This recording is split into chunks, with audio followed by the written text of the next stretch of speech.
ये जो पूरे विश्व में हिंसा हो रही है, पूरे विश्व में टकराव हो रहे हैं। हमें मालूम है एक तरफ हम लंबे समय से यूक्रेन और रशिया का हम लोग कैसे उनका आपस का युद्ध देख रहे हैं।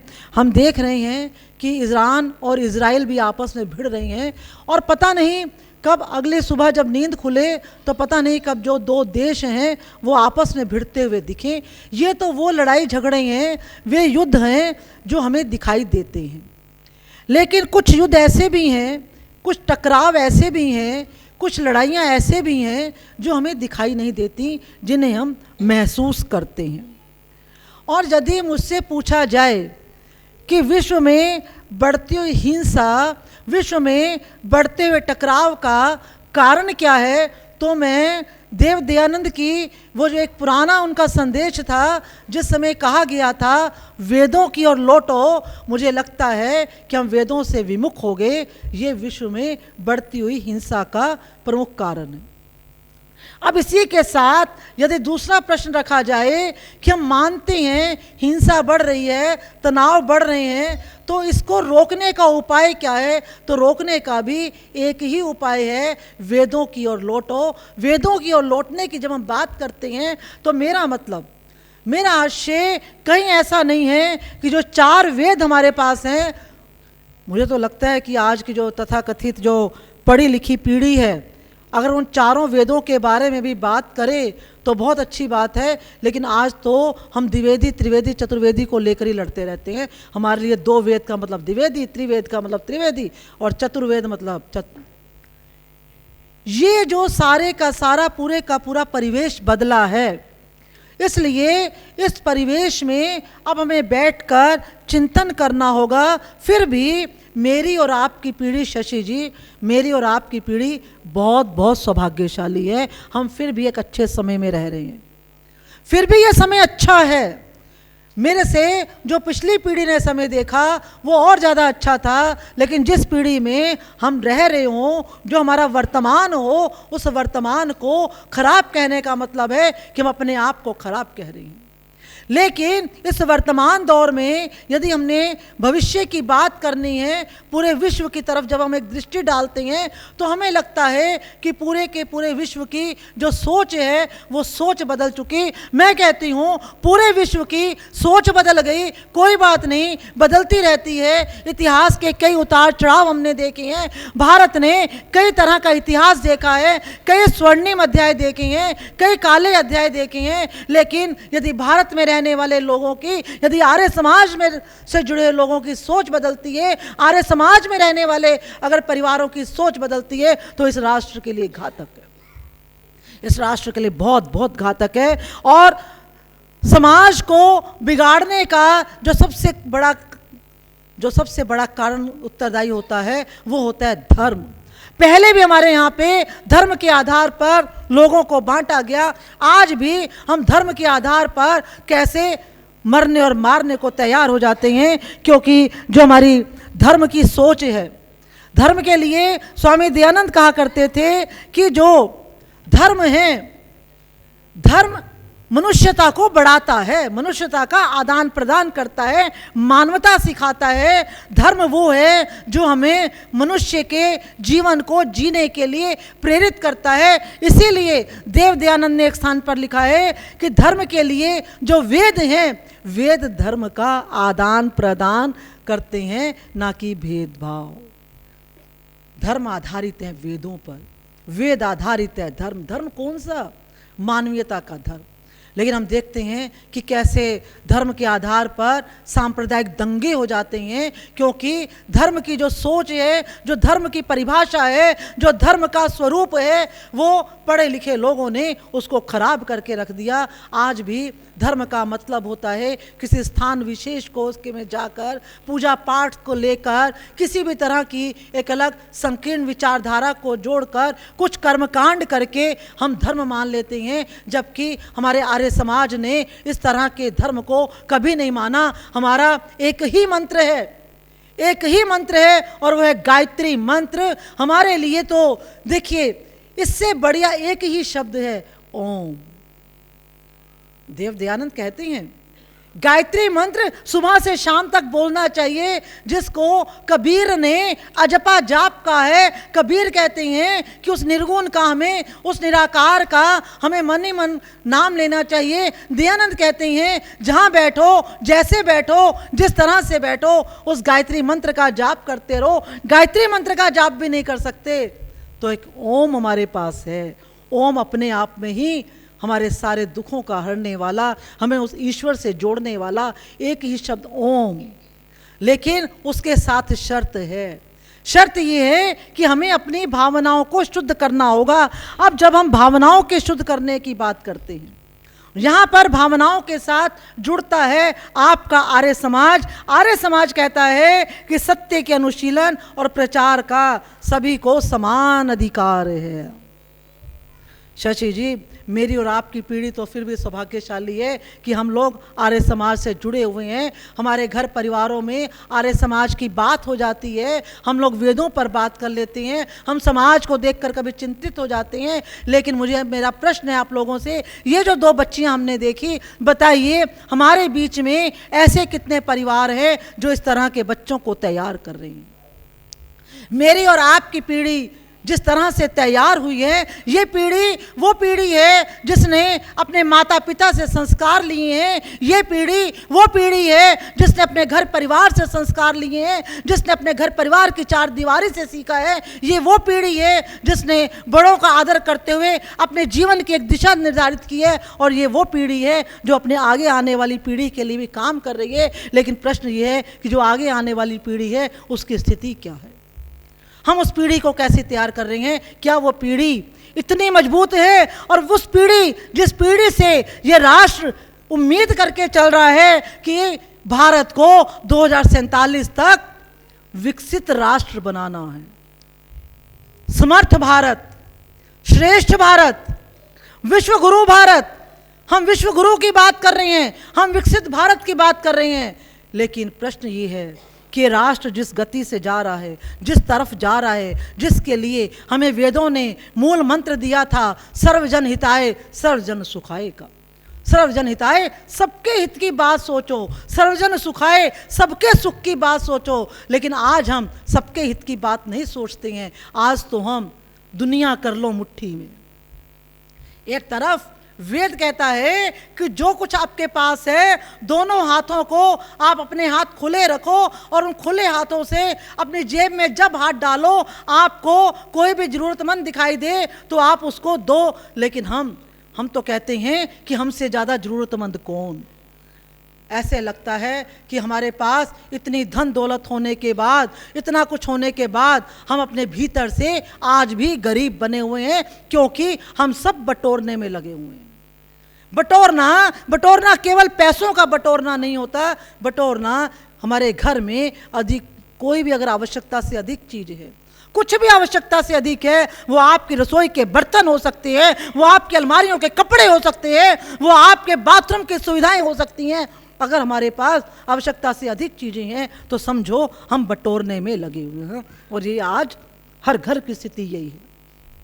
इसलिए हम सर्वजन हिताय से दूर होते जा रहे हैं। हमारी भारतीय संस्कृति में कहते थे कि यदि मेरा पड़ोसी भूखा है, अगर पड़ोसी के पास खाने को एक चपाती नहीं है, तो मेरे हृदय, मेरे अंदर, मेरे भीतर, मेरे हाथ से एक नवाला नहीं जाना चाहिए। लेकिन आज मैं कहती हूँ कि मैं पहले अपना पेट भर लूँ, पड़ोसी का जो हाल होगा होगा। इसलिए मैं अक्सर कहती हूँ कि आज का मनुष्य, आज के भारत का मनुष्य अपने दुख से दुखी नहीं है। हम अपने दुख से दुखी नहीं हैं, बल्कि हम पड़ोसी के सुख से ज़्यादा दुखी हैं। पड़ोसी कुछ करके, अगर पड़ोसी के घर में खुदा ना खास्ता अगर हम सुबह उठें और उसके घर के बाहर हमें नई कार नज़र आ जाए, तो देखो हमारे लिए पूरा दिन वो कैसे एक पूरे का पूरा हमारे एक इशू हमें मिल जाता है, एक चर्चा होती है। अरे आज फलां के घर में अभी साल भर पहले तो नई कार ली थी, देखो आज फिर से इनके घर में नई कार आ गई, फिर से इनके घर में नई कार आ गई, फिर से इसके साथ ऐसा हो गया, फिर से फलां के साथ ऐसा हो गया, फिर से फलां के बच्चे ने ऐसा कर लिया, फिर से फलां के परिवार में ऐसा हो गया। और जबकि कहते हैं कि अगर हमने अच्छा मनुष्य बनना है तो अच्छा मनुष्य बनने से पहले हमें दूसरे की अपेक्षा अपनी तरफ ज़्यादा ध्यान देना चाहिए। लेकिन आज हमारे पास समय ही नहीं है। हम इतने व्यस्त हो गए हैं, सुबह से शाम तक, सुबह से रात तक भागम भाग, माता पिता भाग रहे हैं, बच्चे भाग रहे हैं। हमारे बच्चे जो हैं जॉइंट फैमिलीज में रहना भूल गए। वो अलग बात है कि अब फिर थोड़ा सा पिछले 2-4 साल से फिर से बड़े बुजुर्गों की घर में आवश्यकता पड़ने लग गई है। वो भी हमारी खुशी से ऐसा नहीं हुआ। समाज में जिस तरह से दुर्घटनाएं होने लगी, जब घर परिवारों में लूटपाट बढ़ गई, घरों को लूटा जाने लगा, जो पेरेंट्स, यंग पेरेंट्स, पहली बात तो हम विश्व की बड़ी बड़ी बातें करते हैं, हम अपने घर में देखें, आने वाले हमारे जो बच्चे हैं, शशि जी मैं आपको बताऊं बहुत अच्छा था, मैं कहती हूं वो नारा बहुत अच्छा था, हम दो हमारे दो तो थे, हम दो तो थे। अब तो जो आपकी लिविंग रिलेशनशिप है, ये आने वाले जो नए बच्चे हैं, ये बच्चे विवाह नहीं करना चाह रहे, मैरिज नहीं करना चाह रहे। इनको लगता है अरे शादी करना तो बहुत बड़ा कोई गुनाह हो गया। क्यों? क्योंकि उससे तो हमारी जो इंडिपेंडेंट लाइफ है, ये बढ़ती हिंसा का, बढ़ते टकराव का सबसे बड़ा कारण कि जो हमारी इंडिपेंडेंट लाइफ है उसका क्या होगा। अब 16 और 17 साल के बच्चे को इंडिपेंडेंट लाइफ एक दिन में तो मिली नहीं। ये इंडिपेंडेंट लाइफ उसको किसने सिखाई? ये इंडिपेंडेंट लाइफ उसको सिखाई माता पिता ने। जब से बच्चे ने जन्म लिया उसको लगा कि मेरे माता पिता भी तो इंडिपेंडेंट रहने का सोचते रहते हैं, सबको आज़ादी चाहिए। आज़ादी किस लिए? जबकि स्वामी दयानंद ने कहा कि विद्या से अज्ञान का नाश होता है। कौन सी विद्या? जब हम विद्या की बात करते हैं, विद्या कौन सी? विद्या ये पुस्तकों वाली, डिग्रियों वाली, MA PhD वाली डिग्रियों की विद्या की बात नहीं है। विद्या वो जो आपको मनोरभव की तरफ ले जाती हो। मनोरभव, अच्छे मनुष्य बनो। अच्छा मनुष्य कौन सा? सबसे पहले उसको अच्छे मनुष्य का मंत्र अपने घर परिवार से मिलता है, जहाँ पर उसका दादा दादी हो, नाना नानी हो। पहले तो घर परिवार में भरा पूरा परिवार होता था, हर घर में एक पूरी की पूरी क्रिकेट की टीम होती थी, माता पिता को फुर्सत नहीं होती थी। लेकिन हमारे देखते देखते वो क्रिकेट की टीम गायब हो गई, वो पूरा परिवार गायब हो गया। हमारे दो परिस्थितियाँ आ गई। हमारे जो घर होते थे वो घर अपार्टमेंट में बदल गए, अपार्टमेंट वाले घर कमरों के अंदर बदल गए, आंगन से हम कमरे के अंदर आ गए। और कमरे के अंदर भी बच्चा देखता है शुरू से कि एक ही कमरे में 4 लोग आराम से बैठ नहीं पा रहे हैं। माँ और बाप जो है, दोनों के दोनों पेरेंट्स, वो ऐसे अपने जीवन की चक्की को आगे ले जाने में लगे हुए हैं। दोनों के पास फुर्सत नहीं है। जिस माँ को पहला गुरु कहा गया, उस माँ की अपनी दुनियादारी हो गई। जिस पिता को संस्कार देने वाला दूसरा गुरु कहा गया, उसकी अपनी दुनियादारी हो गई। और जो तीसरा गुरु, जहाँ से वो शिक्षा ग्रहण करता हुआ जीवन सीखता है, जिसे आप गुरु कहते हैं, वो तीसरा गुरु, उसकी अपनी एक अलग दुनिया होगी। ये बच्चा संस्कार कहाँ से लेगा? और जब ये बच्चा 18-19 साल का हो जाता है, 18-19 साल तक उस बच्चे ने जो देखा, उसकी जो लर्निंग हुई और वो धीरे धीरे आगे बढ़ गया, वो देखते देखते जवाब देना सीख गया। एक दिन वो जब अपनी माँ को जवाब दे देता है, पिता को जवाब दे देता है, तो हमसे सहन नहीं होता और हम कहते हैं कि तो बड़ा बदतमीज बच्चा है, इन्वर्टेड कोमास, बड़ा बदतमीज बच्चा है। हमने कभी सोचा कि इसको ये बदतमीज बनाया किसने? इस बच्चे को बदतमीज बनाने वाला हमारा परिवार, हमारा समाज, पूरा राष्ट्र है। हमने कभी सोचा कि जिस समय वो बच्चा छोटा था, जिस समय हमारे यहाँ पर बिना बात के, मैं माफ़ी चाहूँगी कि आप जितने अनुभवी लोग, जितने बड़ी उम्र के लोग यहाँ पर बैठे हुए हैं, आप सबको मालूम है जिस समय एक स्त्री गर्भ धारण करती थी, उस स्त्री को पूरे का पूरा उसका जीवन बदल जाता था। इसका मतलब ये नहीं होता था कि उसको एक घर के अंदर कैद कर दिया जाता था। इसका मतलब ये होता था कि उसने आगे आने वाली संतति का निर्माण करना है। माता निर्माता भवती, माता ने निर्माण करना है, माँ को अलग तरह का जीवन देना होता था। लेकिन आज की माँ उस अवस्था में भी भागती फिरती है, आज की माँ को उस अवस्था में भी अपना ध्यान रखने का समय नहीं है, क्योंकि उसके जीवन की दृष्टि बदल गई है। और वो बदलती हुई दृष्टि के साथ, बदलते हुए दृष्टिकोण के साथ माता पिता जब संतान को जन्म देते हैं तो जिस तरह की सोच के साथ संतान को जन्म दिया जाता है वैसी ही संतान उत्पन्न होती है। इसका उदाहरण भारत में साक्षात रहा है। और जिस समय वो बच्चा वहाँ से सीखता सीखता आगे बढ़ता है, फिर जो कुछ उसने परिवार से लिया हो वह परिवार को वापस करता है। मैं मानती हूँ, मैं कई परिवारों में जाती हूँ, एक प्रशासनिक दायित्व के बाद भी मेरी कोशिश होती है कि सुबह और शाम में कुछ परिवारों से, और हर परिवार की स्थिति बहुत भयावह है।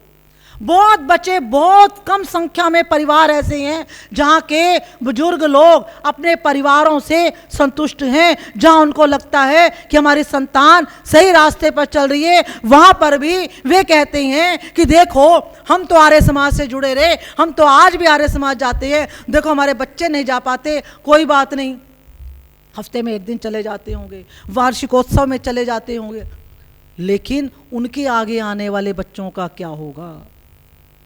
इस समय समाज में जो सबसे ज़्यादा आवश्यकता, सबसे अधिक आवश्यकता है, वो है उस पीढ़ी को यहाँ तक लेकर आने की।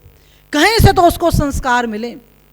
जितने चैनल्स हैं आपके, 24 घंटे चलने वाले चैनल्स, आप कोई चैनल उठाकर देख लीजिए, कोई सीरियल आप उठाकर देख लीजिए, हर सीरियल की कहानी घर घर की कहानी बनी हुई है। घर घर की कहानी क्या है? पति पत्नी होती हैं, कोई तीसरा आ जाता है, उनमें तीनों में खटपट शुरू हो जाती है।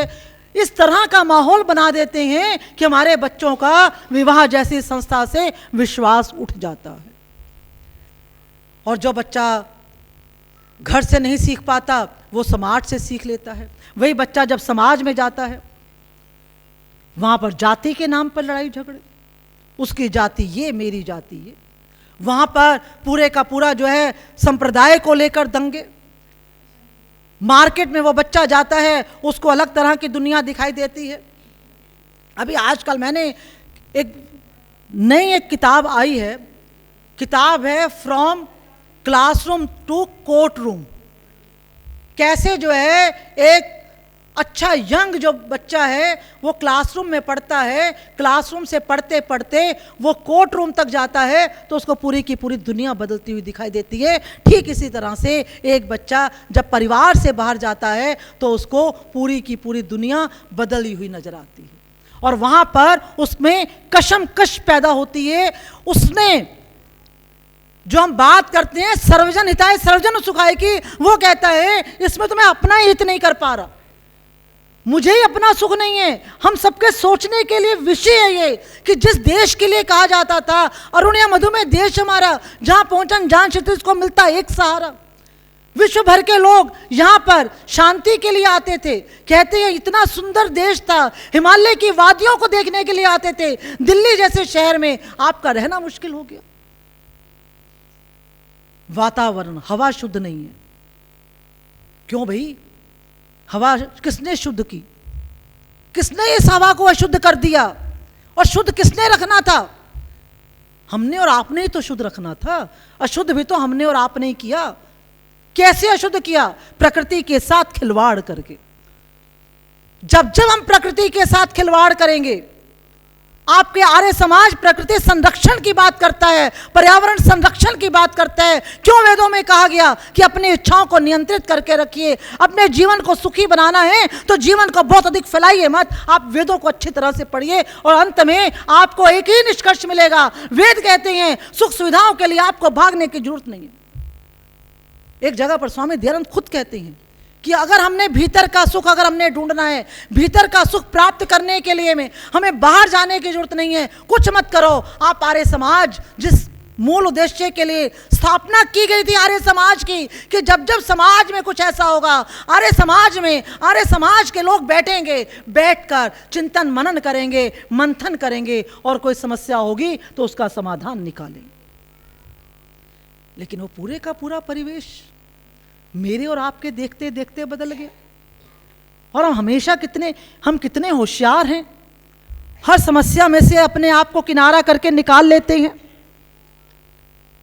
हम अपने बच्चों को कहते हैं कि देखो हिंसा से बचा करो, हिंसा करना अच्छा नहीं होता। गांधी का अहिंसा का पाठ हम पढ़ा देते हैं। गांधी से पहले तो गांधी किससे प्रेरित हुए जीवन भर? हो सकता है मैं गलत हूं, लेकिन मेरी अपनी मान्यता है गांधी अपने जीवन में अगर सबसे ज्यादा किसी से प्रभावित हुए, गांधी ने यदि अहिंसा किसी से सीखी होगी तो स्वामी देव दयानंद से सीखी होगी।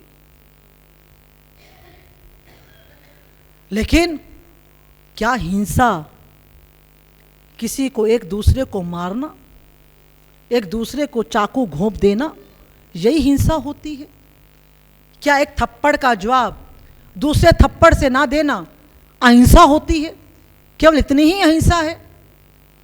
मेरा मानना है, हो सकता है आप मेरी बात से सहमत ना हो, लेकिन अगर मैं अनावश्यक रूप से बोलती हूं, अगर मैं अनावश्यक रूप से किसी की भावनाओं को ठेस पहुंचाती हूं, यदि मैं अनावश्यक रूप से किसी पर गुस्सा करती हूं, यदि मैं अनावश्यक रूप से किसी का हक अपने बटोर लेती हूं, यदि अनावश्यक रूप से मैं किसी की खुशी को समाप्त करती हूं, यदि अनावश्यक रूप से मैं किसी के जीवन को कष्ट पहुंचाती हूं, तो उससे बड़ी हिंसा नहीं हो सकती। अहिंसा कुछ ऐसा एक ही शब्द नहीं है, और हम तो विश्व में हिंसा की बात कर रहे हैं। यह जो आपके दो देशों की लड़ाई है, कितना अरसा हो गया यूक्रेन और रशिया की लड़ाई का। यूक्रेन रशिया की लड़ाई आप देख, ईरान कितना समय हो गया, कितने वर्षों तक चलने वाले युद्ध हैं।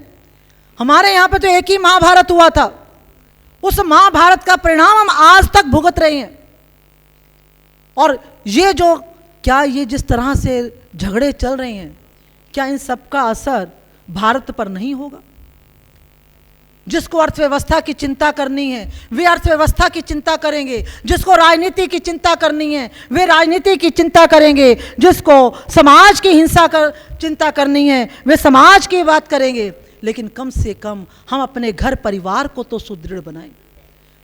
मैं और कुछ नहीं कर सकती तो मैं अपने आप को तो एक अच्छा मनुष्य बना सकती हूं, क्योंकि जब हम जागेंगे तो जग जागेगा। लेकिन मैं चाहती हूं मैं सो जाऊं और जग जगा रहे।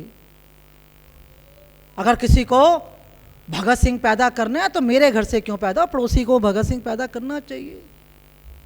और अगर कुछ किसी को बटोरना है, अगर बड़ा पैकेज मिल रहा है, आज मुझे कोई आकर कह दे कि एक बड़ा पैकेज है हमारे पास है, उसके लिए मैं पड़ोसी के बेटे को याद नहीं करूंगी, उसके लिए मैं अपने बेटे को करूंगी कि मेरे बेटे को बड़ा पैकेज मिल जाना चाहिए। यानी जो सुख सुविधाएं मिले वो मुझे मिले और जो कष्ट मिले वो दूसरे को मिले। ये हिंसा है, ये टकराव का कारण है।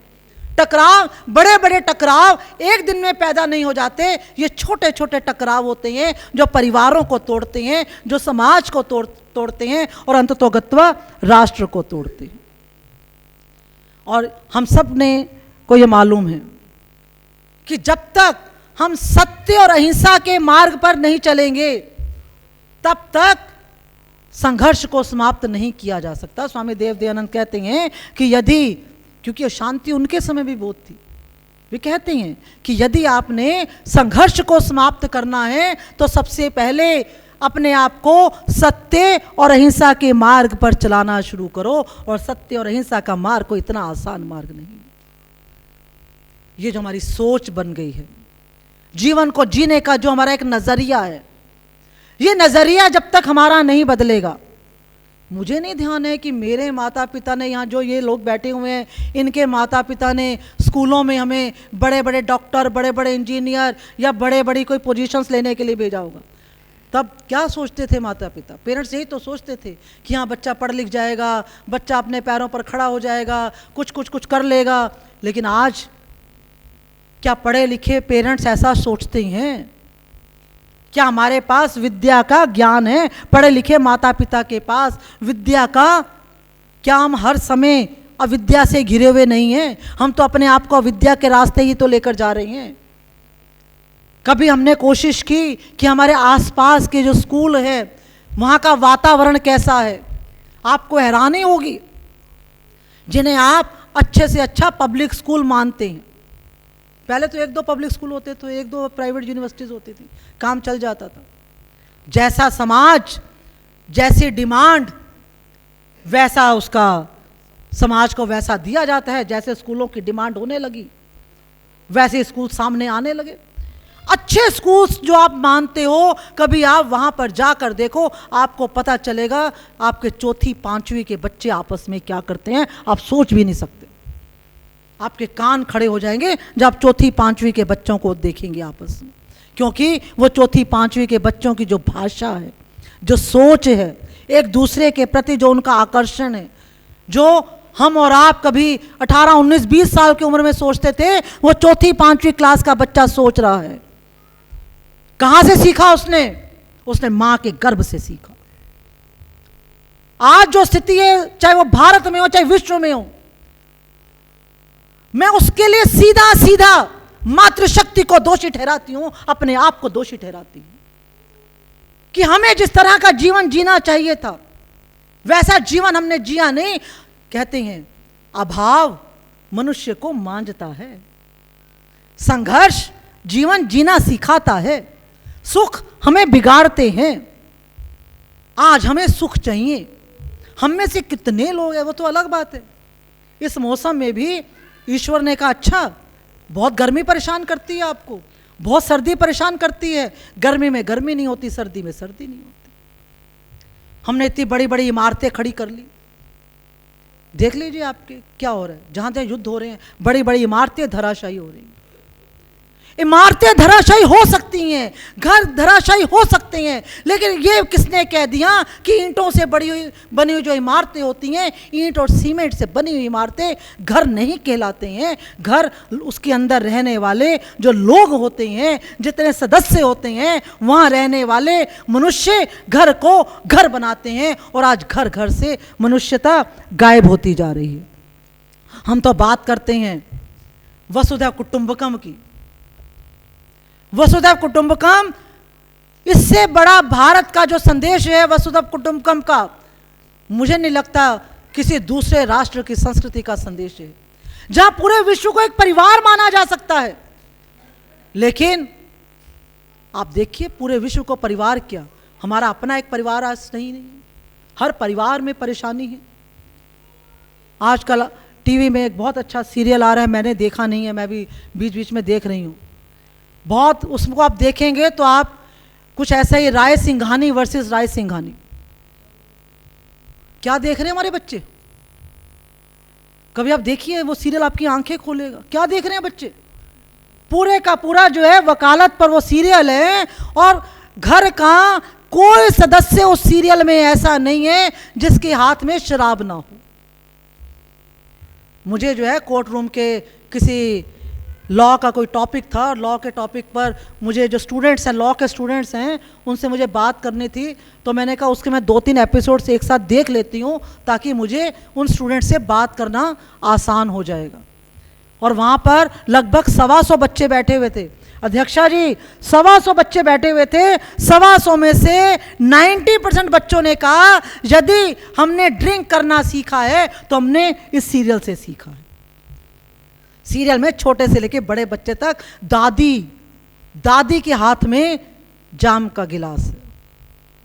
जैसे आप पानी नहीं पीते होंगे, वहां पर वैसे ड्रिंक की जा रही। और ये तो मैंने एक ही सीरियल का, शायद मुझे बच्चों से बात ना करनी होती तो मैं भी ना देखती, लेकिन ये तो एक ही सीरियल है। ऐसे पता नहीं कितने सीरियल चल रहे होंगे। लेकिन समाधान क्या है? ये जो बढ़ती हिंसा, बढ़ता टकराव, बढ़ता तनाव, जिसे हम स्ट्रेस कहते हैं। बच्चा स्ट्रेस में आजकल, बच्चा छोटा बच्चा कहेगा अरे मुझे बड़ा स्ट्रेस है, मुझे कुछ मत कहो, अभी बात करने का टाइम नहीं है, मैं बहुत बिजी हूं। बात करने का टाइम नहीं है, मैं बहुत बिजी हूं। कहां बिजी हूं? मोबाइल में बिजी हूं। कहां बिजी हूं? कहीं मेरे बाहर का कुछ असाइनमेंट है। बाहर का असाइनमेंट क्या है? जो काम मैं घर नहीं कर सकता, मुझे बाहर करना है। और माफ करिएगा, आप ही के समाज में दिन के समय इतनी दुर्घटनाएं नहीं हो रही हैं जितनी रात के समय हो रही हैं। वो बच्चे जो पूरी रात होटल में रहते हैं। पब कितने बढ़ गए आप लोगों के, कोई खाली नहीं है। एक बार मेरा तो मन हुआ, हिम्मत कर नहीं पाई, करना है कभी करेंगे, कि रात के टाइम का एक सर्वे किया जाए, सर्वे किया जाए और ढूंढा जाए पिछले 5 सालों में हमारे पब कितने बड़े हैं। आपका और देखिए, आपका एक नया मैं देखती हूँ काफ़ी नज़र आते हैं पूरे, मैंने रास्ते में भी हुक्का बार। मैंने पूछा 2-3 अपने यंग स्टूडेंट्स से, मैंने कहा ये क्या करते हो हुक्का बार में जाके? कहते हैं मैडम आपको पता नहीं है, आपने तो। मैंने कहा नहीं होता क्या उसमें? कहते बहुत मौज मस्ती करते हैं। मैंने कहा अच्छा। मैंने कहा ये बताओ, सबसे एक बच्चे से मैंने कहा सबसे पहले हुक्का बार में अपने कौन से दोस्त के साथ? कहता मैडम नहीं, मैं हुक्का बार में अपने दोस्त के साथ नहीं गया था, दोस्तों के साथ मैं अब जाने लगा हूँ। सबसे पहले हुक्का बार में मुझे मेरे फादर लेकर गए थे, फादर के साथ। 10वीं क्लास में वो बच्चा था, 10वीं क्लास का बच्चा वो फादर के साथ हुक्का बार में जाता है। उसके बाद वो बच्चा आगे की पढ़ाई करता है, पढ़ाई करते करते उसकी शादी होती है। शादी में जो उसके घर में उसकी बहू आती है, वो बहू वही काम घर में करना शुरू करती है। दोनों में तलाक हो जाता है। और जिस समय उसका फादर उसको घर में कहता है कि तेरी इस हुक्का बार ने तेरी हालत ख़राब कर दी है, बच्चा कहता है मैं अपने आप नहीं गया था, आप मुझे लेकर गए थे। और उस बच्चे का फादर मुझे कहता है कि ये बच्चा मुझे जवाब देता है, मेरे सामने इस जबान में बात करता है। ये हकीकत है, ये हमें माननी पड़ेगी। लेकिन अब आपसे मेरा प्रश्न है कि आप खुद बताइए, जो बच्चियां हमारे गुरुकुल में पढ़ रही हैं, जो बच्चियां हमारे सीधा साधा जीवन व्यतीत करती हैं, हो सकता है उन बच्चियों को बहुत अच्छा पैकेज ना मिल रहा हो। ऐसी बच्चियों में को हम में से कितने लोग अपने घर की बहू बनाना चाहते हैं?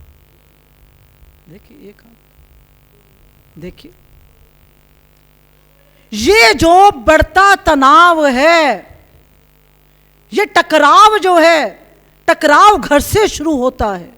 और ये लोग टकराते टकराते जिस समय ये लोग टकराते टकराते बड़े पदों पर पहुंच जाते हैं, संसद में पहुंचते हैं, वहां टकराव पैदा करते हैं, विश्व के किसी कोने में पहुंच जाते हैं, वहां भी टकराव पैदा करते हैं। लेकिन टकराव जो है, इसका जो मूल कारण है वो है हमारी इच्छाओं का बढ़ना।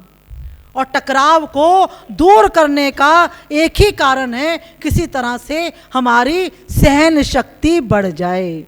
जिन घरों में आज भी सहनशीलता है, जहाँ के बच्चे आज भी सहनशीलता है, जहाँ के बेटे बहू आज भी सहनशीलता को आधार बना लेते हैं, वो घर परिवार आज भी संभले हुए हैं। जहाँ सहनशीलता नहीं है, वो घर परिवार बिखर जाते हैं। क्योंकि आज हर किसी को इंडिपेंडेंट लाइफ चाहिए, आज हर किसी को अपना अलग कमरा चाहिए, आज हर किसी को अपना अपना चाहिए, अपना अपना। और लेकिन कोविड ने हमें क्या दिखाया? कोविड से अच्छा संदेश हमें कोई नहीं दे सकता। कोविड ने कहा ना, अपना अपना करते हो ना, अपना अपना चाहिए, अपना अपना परिवार, अपना अपना घर, अपना अपना कमरा, सबको चाहिए। कमरे में बंद कर दिया हमें, और यहां तक की स्थिति आ गई कि हमें कोई अपने 4 कंधों पर ले जाने वाला भी नहीं। लेकिन मनुष्य तो मनुष्य है। जिस समय स्वामी दयानंद ने कहा कि सभी का कल्याण करो, सभी के दुख हरने का प्रयास करो, सभी का कल्याण करो, सभी के दुख हरने का प्रयास करो। लेकिन कोविड के बाद फिर मनुष्य वैसा हो गया कि मैं तो अपना ही कल्याण करूंगा, मैं सुखी तो सब सुखी, मैं दुखी तो सब दुखी। लेकिन हमें अब चिंतन करना होगा। चिंतन करने के लिए हमें इस तरह के कार्यक्रमों में आना चाहिए, अपने बच्चों को लाना चाहिए। बच्चे यहाँ नहीं आ रहे, घर परिवार में हम लोग बैठे, किसी तरह से स्थितियों को हमें समझना होगा। और सबसे बड़ी बात है, आज भी चाहे समाज जैसी भी स्थिति में है, राष्ट्र जैसी भी स्थिति में है, आज भी अभी बहुत कुछ संभला हुआ है। आप आने वाली स्थितियों में सोचो कि विस्फोट कैसा होगा।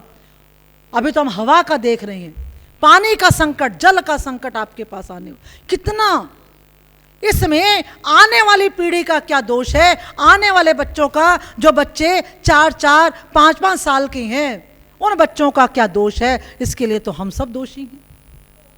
क्यों नहीं हमने शुरू से बच्चों को हम सिखाते कि हमारे ये सीमा है, हमारा ये दायरा है, इसी दायरे में हम रह सकते हैं, इसी दायरे में तुम्हें रहना होगा। हम बच्चों के अरे देखो ऐसा है, हमने तो बेटा जैसे तैसे 2 कमरों में अपना गुजारा कर लिया, देख तुझे गुजारा ना करना पड़े, अच्छे से अपना 4 कमरों वाला घर लेना। हम ये सिखाते हैं। क्यों भाई, अगर हमने 2 कमरों में गुजारा किया तो बच्चे 2 कमरों में गुजारा क्यों नहीं कर सकते? हर घर में विकलांगता है। विकलांग होने का मतलब, माफी चाहूंगी कि मैं आज आपके बीच में आर्य समाज में इस बात को कह रही हूं, क्योंकि आप लोगों ने विश्व में टकराव की बात आज की है। माफी चाहूंगी, आज विकलांगता का मतलब ये नहीं होता कि ईश्वर ने हमें देखने के लिए आंखें नहीं दी हैं। विकलांगता का मतलब ये नहीं होता कि हम परिवार से पैरों से चल नहीं पा रहे। विकलांगता का मतलब ये नहीं होता हमारे हाथ पैर काम नहीं कर रहे। आज घर घर में विकलांगता है, क्योंकि घर घर में हमने अपने हाथों से काम करना छोड़ दिया। हम हर काम के लिए दूसरे पर निर्भर होने लगे। कोविड में हमने अपने आप काम करना शुरू किया, अपने आप। क्यों भाई, कोविड के बाद फिर हमने क्यों छोड़ दिया? क्यों नहीं हमने अपने हाथ से काम करना जारी रखा? हम बड़ी बड़ी बातें करते हैं, अरे जाति वाति में कुछ नहीं रखा हुआ, सब एक बराबर होते हैं। आज भी क्या हम सब जाति में विश्वास नहीं करते हैं? कोई अगर आज भी कभी आप कह कर देखिए कि आपके घर में कोई BA पास MA पास कोई बच्चा हो, उसको कहिए कि बाहर जो है एक वो कूड़ेदान वो लेकर के लिए आया है, जरा उसके जूते, वो कहता नहीं, उसके जूतों को मैं हाथ लगाऊंगा। बहुत छोटी छोटी सी चीजें हैं।